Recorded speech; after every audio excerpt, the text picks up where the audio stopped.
সালামু আলাইকুম। আপনাদেরকে কষ্ট দিয়ে দিলাম।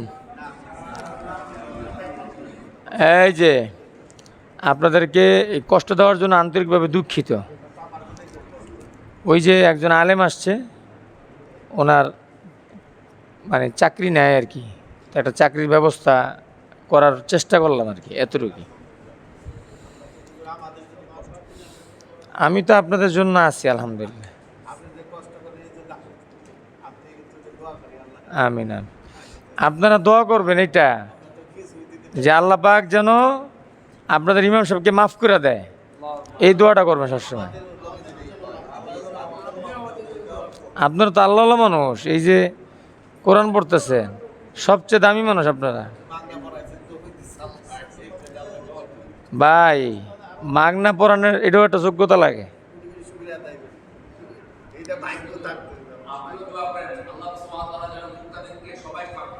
আমিন। শোনেন, মানুষের টাকা দিয়ে পড়াইতেও পারে না, পড়তেও পারে না, যদি আল্লাহ তৌফিক না দেয়।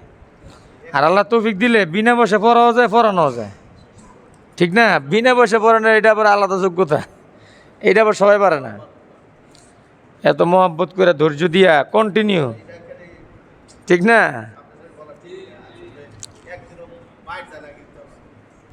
এই যে মনে করেন লকডাউন গেছে, আন্দোলন গেছে, যত যাই গেছে, ক্লাস আকপর হয়েছে কিন্তু মিস হয় নাই। হ্যাঁ, এটা আল্লাহর মেহেরবানি, এটা আপনাদের বরকত। আচ্ছা, এখন পড়া কি ছিল দেন, এদিকে দেন। গল্প এই পোলা মানে ছাত্র হইলো সব ফাঁকিবাজ। এই যে ওস্তাদের গল্পে লাগাই দিয়া। আচ্ছা, আজকে আমরা 28 পৃষ্ঠার পড়া শুনবো, কিন্তু 29 পৃষ্ঠার পড়ার আগে দিয়ে লই। সবাই 29 পৃষ্ঠার দিকে তাকান। দেখেন, এখানে জেডটারে খাড়া করে দিছে, এটা হলো খারাজের। খারাজের যেখানে থাকে সেখানে টান হয়। তো আমি একটা বলবো, এরপরটা আপনি বলতে থাকবেন। আপনারা সবাই একসাথে বলতে হবে সবাইকে। হামজা খারাজের ই, বলেন।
আচ্ছা, এই সামাদ ভাই, ওয়াও খারাজের কি হয়েছে?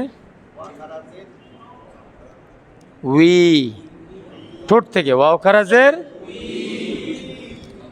আর ইয়া খারাজের।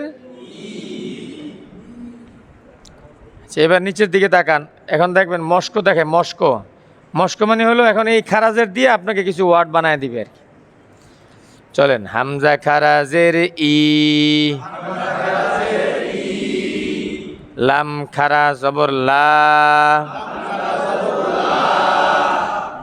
কি হলো? আবার বলেন, আবার বলেন। ফাজের ফি, বলেন,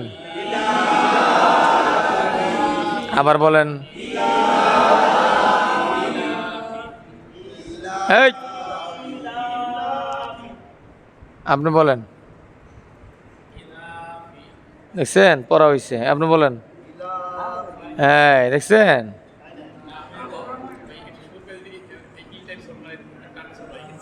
ওয়াজ কম করে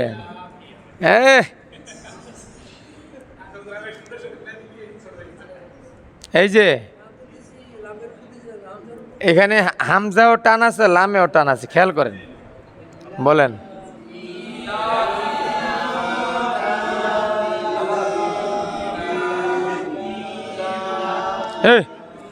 বলেন ই লা ফি। বলেন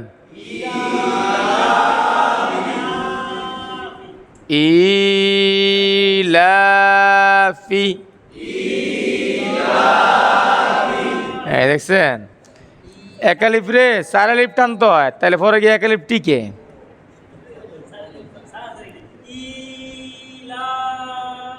হ্যাঁ এইভাবে যদি শিখেন পরে আসল জায়গায় গিয়ে একালিফ টিকবে। মানে শিখানোর সময় এই একালিফটা চারালিফ টানন লাগে, তাহলে পরবর্তী দিকে একালিফ টিকে। নাহলে সামাদ বাইরে যদি আপনি একালিফ শিখান, হ্যাঁ দেখবেন যে একালিফ খুঁজে পাইবেন না। এখন পারে দেখেন, এই বলেন, এখন বলেন। দেখছেন আপনি বলেন।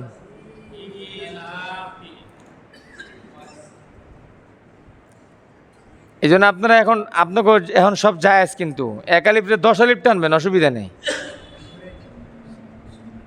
মানে প্রথমে আপনার প্র্যাকটিসে আনতে হবে যেখানে টান আছে, হ্যাঁ পরে ঠিক হয়ে যাবে। এই জন্য ভয়ের কিছু নাই। এই আউয়াল ভাই বুঝছেন, আপনার 4 আলিফ 5 আলিফ 10 আলিফ টানতে পারবেন, কোনো অসুবিধা নেই। বাজের বি, হা খারাজের। বলেন বিহি, আইন জের ই, বা আলিফ জবর বা। কি হলো? দাল জের দি, হা খারাজের হি। কি হলো? আবার বলেন।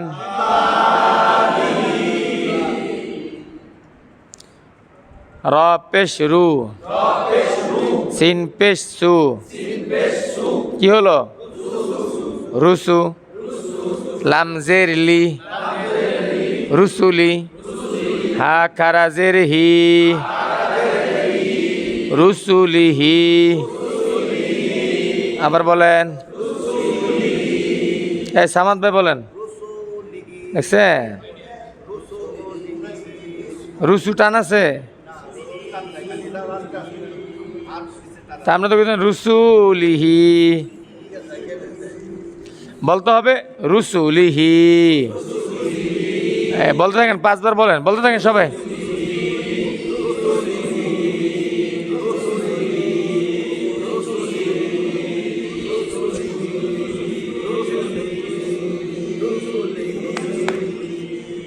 নুন ওয়াও পেশ নু, রাজের রি, নূরি। হা খারাজের হি, নূরিহি, নূরিহি।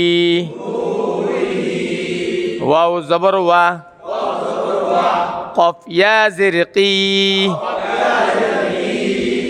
বলেন লাম জের লি, খেয়াল করে বলেন। ওয়াকিলি,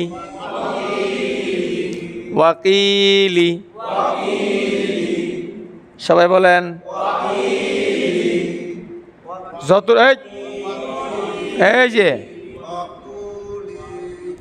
এই যে রুমিব, যখন ওস্তাদ বলবে বলেন, তখন সবাই একসাথে বলবেন, বইলে থামে থাকবেন।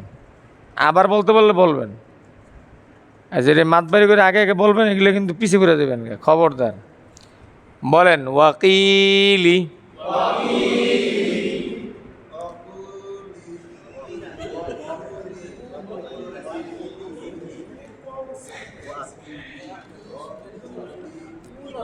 এই জন্য শোনেন, হা খারা জের হি ওয়াকিলিহি, ঠিক আছে। পরে ধরেন হা খারা জবর হা, রাল জের রি, কি হবে? হাদি। হা খারা জের হি হাদিহি। আবার বলেন,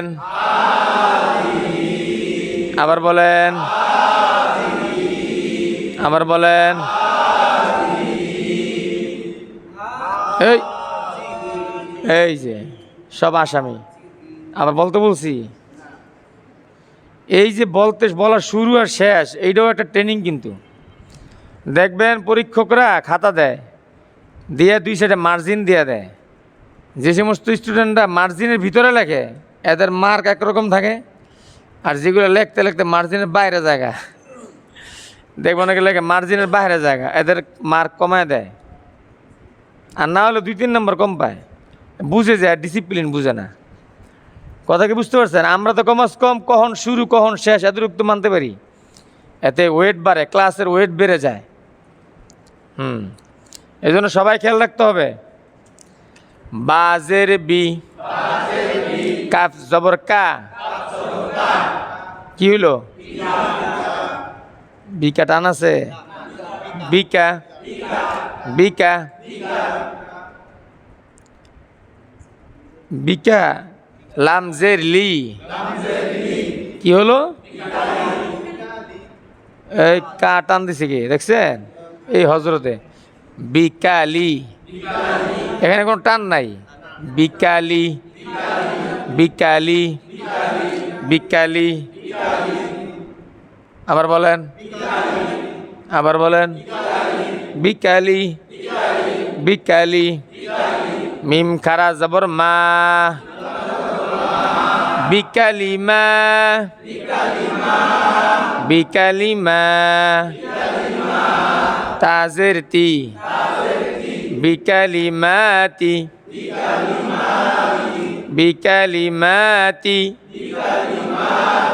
5 বার বলেন।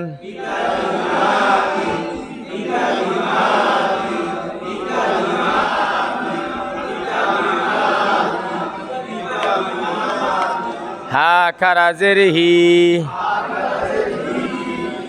বিকালিমাতিহি। আবার বলেন। হ্যাঁ মাশাআল্লাহ, সুন্দর হইতেছে। বাজের বি, হামজা খারা জবর আ, বি আ। ইয়া খারা জবর ইয়া, বি আয়া। তাজের তি, বি আয়াতি বি আয়াতি। হা খারাজের হি বি আয়াতিহি বি আয়াতিহি।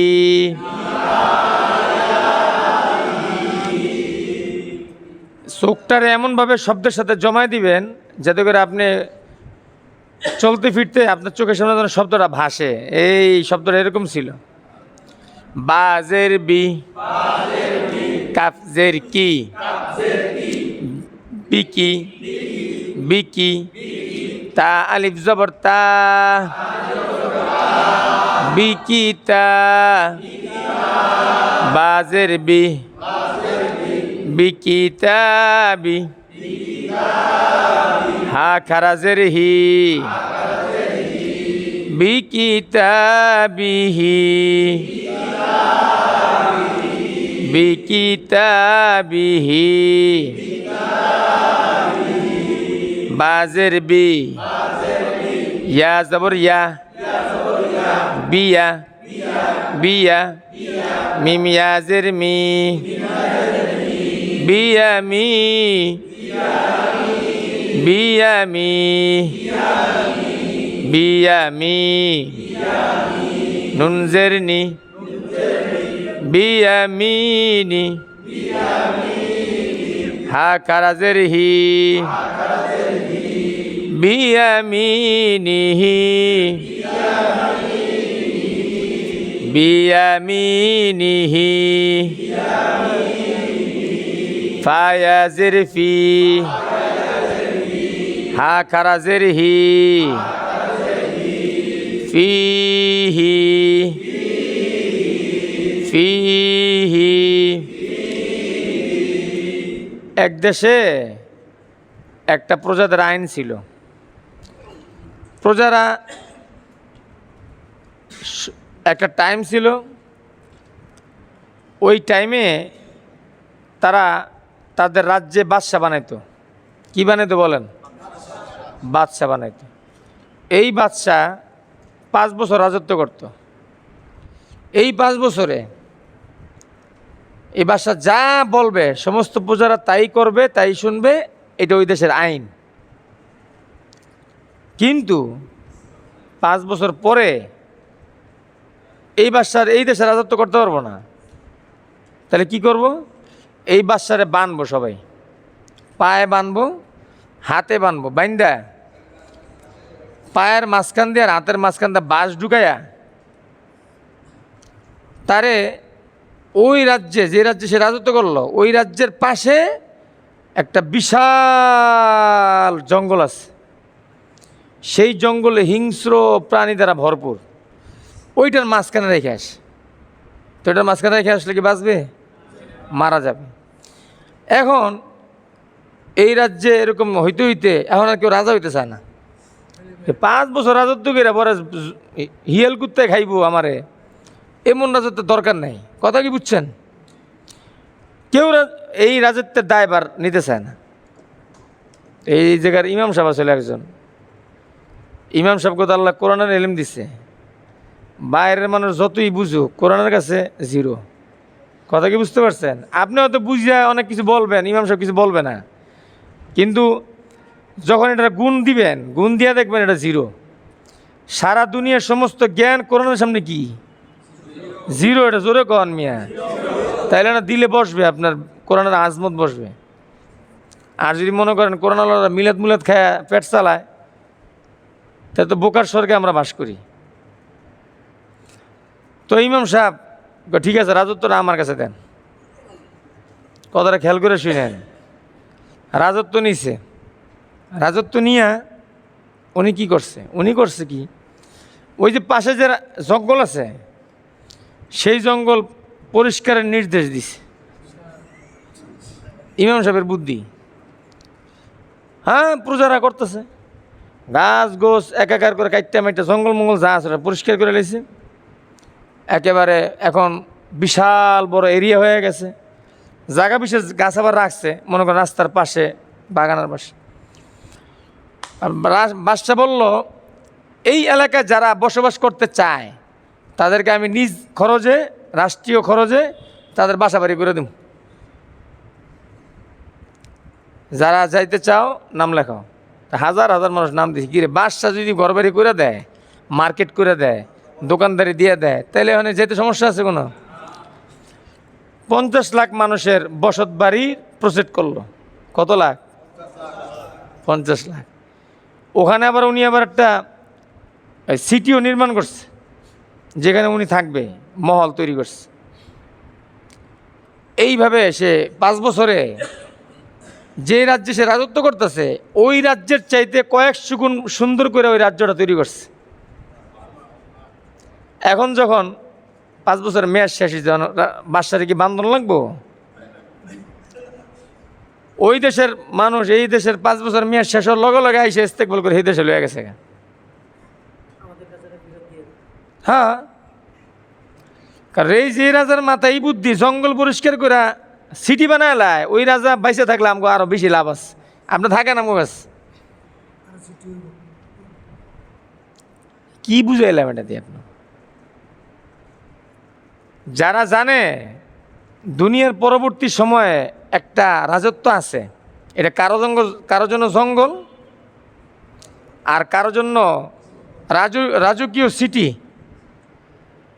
যে ওই রাজ্যটাকে এই রাজ্যে থাইকা যত্ন করে বানাইতে পারবে, তার বাইন্দা নেওয়ার লাগবে না, ও তো অপেক্ষায় আছে কখন আমি ওই রাজ্যে যাবো।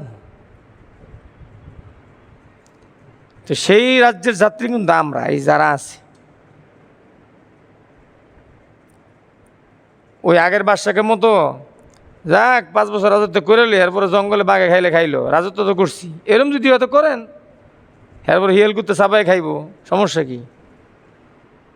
আর যদি মনে করেন যে না, আমার ওই রাজ্যটাকে সুন্দর করতে হবে, তাহলে এখন থেকে সোজা হয়ে যান, এই যারা আমরা আছি।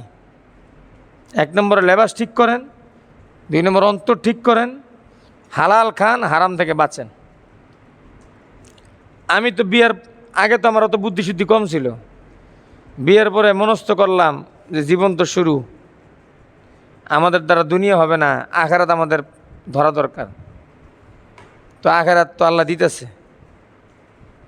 কোরআনের খেদমত যারা করবে, যারা নিবে, আল্লাহদেরকে কোন দিক দিয়ে দিবে আপনারা টেরও পাইবেন না।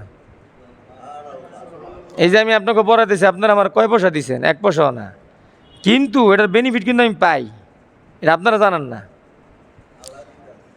আর আল্লাহ তো দিবই মানুষ দিয়া। এই যে মনে করেন মাদ্রাসার জায়গাটা পাইলাম আমি, 6 কাঠা জায়গা, ওটা 3 কোটি টাকা দাম। আপনারা দিলে আমার কয় কোটি টাকা দিতেন? 3 কোটি টাকার জায়গা কিন্তু আমি পাইছি, তাও দলিল সহ, ইজ্জতের সাথে। এবারে পিছিয়ে পিছিয়ে ঘুরে দিছে। আর আমি যদি এই লোভে থাকতাম আর খালি খোঁচা দিতাম, এই মিয়া বাড়িওয়ালা হয়েছেন, পয়সা দেন না, এই দেন না, এই দেন না, আপনারাও বিরক্ত হইতেন। আর হুজুরও ভালো, কি এর হুজুর এটা আছে না কত রকমের। কিন্তু না, আমি জানি কোরআনের খেদমত করলে আপনারা দিবেন 6 আনা 9 আনা, আর আমার আল্লাহ দিলে দিব অনেক, কোনো হিসাব নাই। আবার দেখেন, মানে এটা আপনাদের শুকরিয়া আদায় করতেছি, আপনারা আবার অন্য কিছু মনে করেন না। আবার এই জমিটা যখন রেজিস্ট্রি হয়েছে, আমি কিন্তু আপনাদের কাছে বলছি, আপনারা যে যা পারছেন সহযোগিতা করছেন, 5,000 10,000, আপনাদের টাকায় পুরা হয় নাই, পুরা না মানে 4 ভাগের 1 ভাগও হয় নাই ঠিক, কিন্তু এই যে আপনারা যে সহযোগিতা করছেন, এই যে আন্তরিকতা দেখাইছেন, যে এটা আল্লাহর কাছে অনেক পছন্দ। বাকি টাকার ম্যানেজ কিন্তু আল্লাহই করছে, রেজিস্ট্রি কিন্তু হয়ে গেছে। সামান্য কিছু আছে, ওই আমি দিয়ে দিতে পারবো, অসুবিধা নেই। দিল লাগায় যদি কেউ দিনের কাজ করে, এর লস নাই।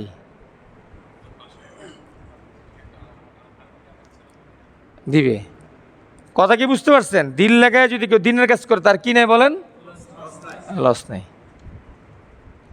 যে দিবে সে পাবে। আমি দিতেছি, আমার লস নাই। দুনিয়া কি খাল্লি বাল্লি মিয়া, দুনিয়া পায়ের জুতার নিচে রাখি আমি। ওই যে স্কুলে যাই, অনেক সময় টাকা পরে জায়গায়, যে এমনি এমনি পরে জায়গা, বুঝছে, মানে জামা উল্টাই, তখন কয় ফয়সাল স্যার অনেক টাকা পরে যায়। আমি আরে মিয়া, অনেক টাকা না, আমি টাকা জুতার নিচে রাখতে চাই, এটা যেন বুকে না থাকে। এগুলো আমরা ওস্তাদদের কাছে শিখছি। দুনিয়া আপনি যত দূরে রাখবেন, এটা জুতার নিচে আইব, আর এটা যত ধরে রাখবেন, এটা আপনার লাথি দিয়ে নামাই দিব। এই দুনিয়া হইল নিমুখ হারাম, জানেন?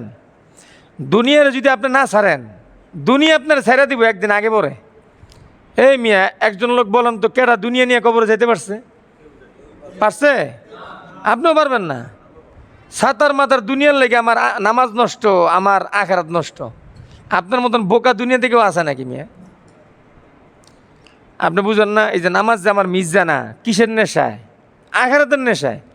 আমি এনে 2-4 ওয়াক্ত নামাজ না বললে আমার কেউ কিছু বলবে না। মুসলিরা বলবো, মুসলিরা মিস করবে যে হা হুজুরের পিছিয়ে নামাজ পড়তে পারলাম না, ঠিক না? আমি আরও বহু ধান্দা করতে পারি, আরও বেশি প্রাইভেট পড়াতে পারি। একটা প্রাইভেট পড়ালে 10,000 15,000 টাকা পাই আমি, এই লালমাটিয়া করাইলে, এই ধানমন্ডিতে। আমি যেই বাচ্চাদেরকে পড়াতে সব কুটিপুতির বাচ্চারা, কিন্তু আমি তো ওইদিকে সময় দিই না, আমি এইদিকে দিতেছি। এটা আমার নেশা। নেশা মানে কি? আখেরাতের নেশা। এবং আল্লাহ ওইটাই চায়, যেখানে দুনিয়া নাই কিন্তু বান্দা করে, ওখানে আমি তার আখেরাত দিই। তা আমরা ওই বাদশার মতন হব, ওই শেষ বাদশা, ইমাম সাহেবের বাদশা আর কি, যে বাদশা এই রাজত্বে থাইকা ওই রাজত্ব জঙ্গলটারে গুছায় না। ওই আখেরাত কিন্তু জঙ্গল, আপনার এখান থেকে গুছাই নিতে দিব, গাছপালা লাগাইতে দিব, আপনার ডেকোরেশন করতে হবে সব, নাহলে আফসুসের মায়ের কপালে যে দিবেন ওই থামবেও না, ওই থামবো না। আর আপনাদের দ্বারা এখনও সম্ভব, আপনারা মনোবল হারায়েন না যে হা তা আমাকে শেষ সব, না, এখনও সম্ভব আপনাদের দ্বারা। তাহলে কি করবেন? দিনের প্রতিটা কাজ, নামাজ সব বাদ, আগে নামাজ, হালাল খাবার সব বাদ, আগে হালাল, আলেমদের সাথে মোহাব্বত সব বাদ, আগে আলেম, আলেম কোনো প্রজেক্ট দাঁড় করাইছে সব বাদ, যান জীবন দিয়া সহযোগিতা করা। নিজে পারি না, ভাই বেড়াদার বিদেশ থেকে ধনী আছে, খোঁজ খবর লাগানো যে ভাই আমাদের এলাকার ইমাম সাহেব একটা বড় উদ্যোগ নিছে, আমরা তো পারতেছি না, আপনি কিছু শরীগণ, কথা কি বুঝতে পারছেন কি না? এইভাবে মানে আপনার মন দিল, আপনি এরকম একটা মাদ্রাসা কই পাইবেন? এমন একজন দরদি ইমাম কোথায় পাইবেন? ইমামের অভাব নাই, কিন্তু দরদি ইমামের অভাব আছে না নাই? তো এই জন্য যেহেতু ইমাম সাহেবের দরদ আছে, এই ইমাম সাহেবের যেন বাচ্চা থাকে, ইমাম সাহেবের মাজা কোমর যেন সোজা থাকে, ইমাম সাহেবের ইমান আমল যেন ঠিক থাকে, এগুলোর দায়িত্ব হলো আপনাদের। পারবেন না ইনশাল্লাহ? দোয়ার ভিতরে যেন কোনো রকমের কমতি না থাকে, দাড়ি রেখে দিবেন, সবাই দাড়ি ছেড়ে দিবেন। কথা কি বুঝতে পারছেন? যান ছুটি।